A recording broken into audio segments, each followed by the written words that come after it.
teenagers. Their belongings, sleeping bags, the toolboxes, step ladders, some power tools. We had every conceivable plumbing device, including a kitchen sink and a full-sized bathtub. We were going on a mission trip, leaving from the Orland Park Presbyterian Church in Illinois and traveling all the way to the mountains of eastern Kentucky. We were going to do household repairs for people who lacked the resources or were too ill to do them themselves. Over the past year, the senior high group and their leaders had raised the $6,000 necessary to fund the trip. We'd taken workshops and learned how to hammer nails into wood and to use power tools without maiming ourselves or others. And now we were being unleashed on the unsuspecting public. When I looked around that parking lot, I was doubtful that we could pull off even the first miracle of making all this stuff disappear into the 4 vans.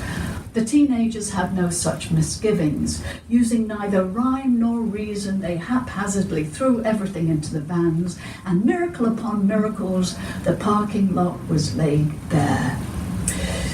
We stood in a circle, hand in hand, while the pastor recited our bon voyage prayer. The only setback to our departure was when the Heineman's dog, Rusty, lifted his leg and relieved himself down mine.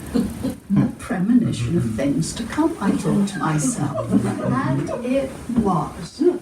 Well, with humans loaded, the van's engines and tape decks, that's how long ago this story took place, roared into life.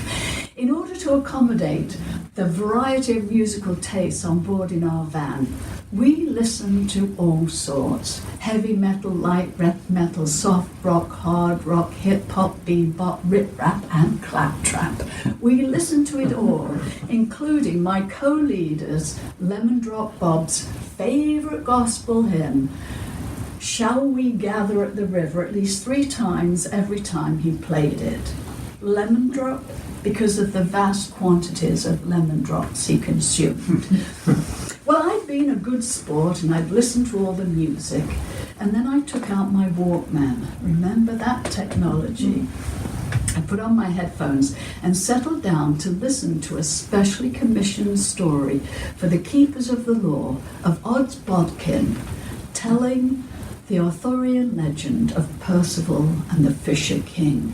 It's a story of youth meeting but not recognizing its own destiny. I'd only been listening for about 10 minutes when I realized that these kids needed to hear this story. I rewound the tape and I yelled to get their attention.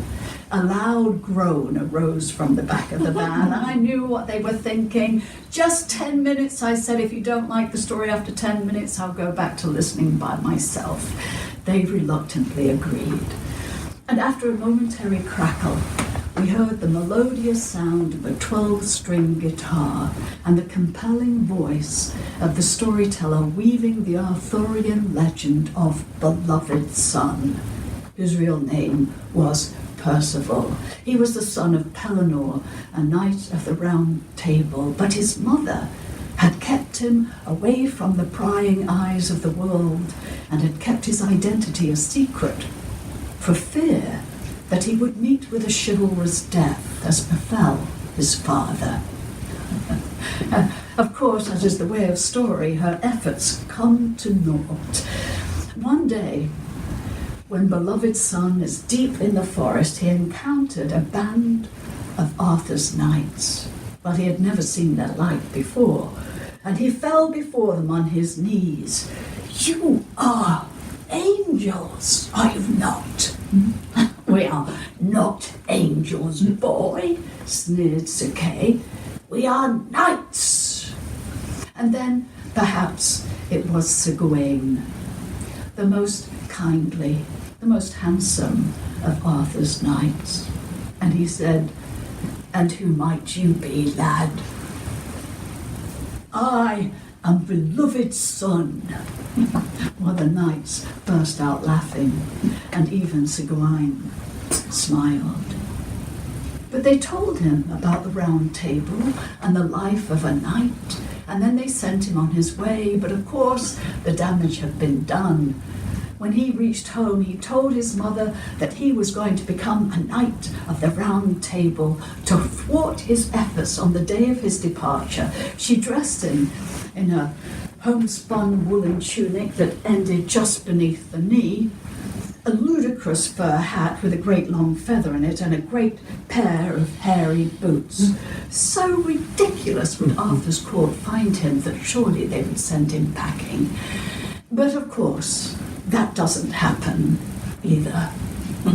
On the day of his departure, he set off on his little palfrey pony, and as he made his way toward the castle, toward Arthur's court, he encountered the Red Knight. This huge knight challenged the young man, insulted him. Now, beloved son had a temper, and now it flared and raged. He took his little javelin and hurled it at the Red Knight. Ah! It found its mark and struck him in the eye and pierced his brain, killing him. This brought beloved son back to his senses. He went inside. I have killed a man. I am sorry. He wanted to explain that it had been an accident, but he could not give voice to such a monstrous lie. But when they discovered that it was none other than the Red Knight, Arthur's mortal enemy, a great exultation arose, and as was the custom, Arthur bestowed upon beloved son the Red Knight's armour and his war horse, and thus equipped, Percival set off on his quest. It was his destiny to find his uncle, his father's brother, the Fisher King, and to ask the questions that would free the king from the curse that had so grievously wounded him and laid waste to his lands. One day, Percival found himself surrounded by a thick mist when he came through the other side. There below him, sitting in a coracle, floating on a befouled, mudded river, was the Fisher King. He dangled a length of twine into the muddied waters, but caught no fish. And then magically, on the opposite bank, Castle Corbinic arose in the midst. And just as magically, Percival found himself inside. The king now reclined upon a crimson pillow before the fire. It was obvious to the young man that the king was in great pain, but he did not ask what ailed the king. Neither did he ask why the spear continually dripped blood, or how it was that each member of the king's court took from the Holy Grail meat and drink, each to his own liking, until all were satisfied. An old knight had told Percival that he asked too many questions. He said people don't like it. So the young man did not ask the questions and failed in his destiny. And once more, Castle Corbinic, the king and his court, returned once more to the midst. As we listened, nobody spoke, and our van transformed into a white horse that galloped toward a destiny that, unlike Percival, we hoped we recognized.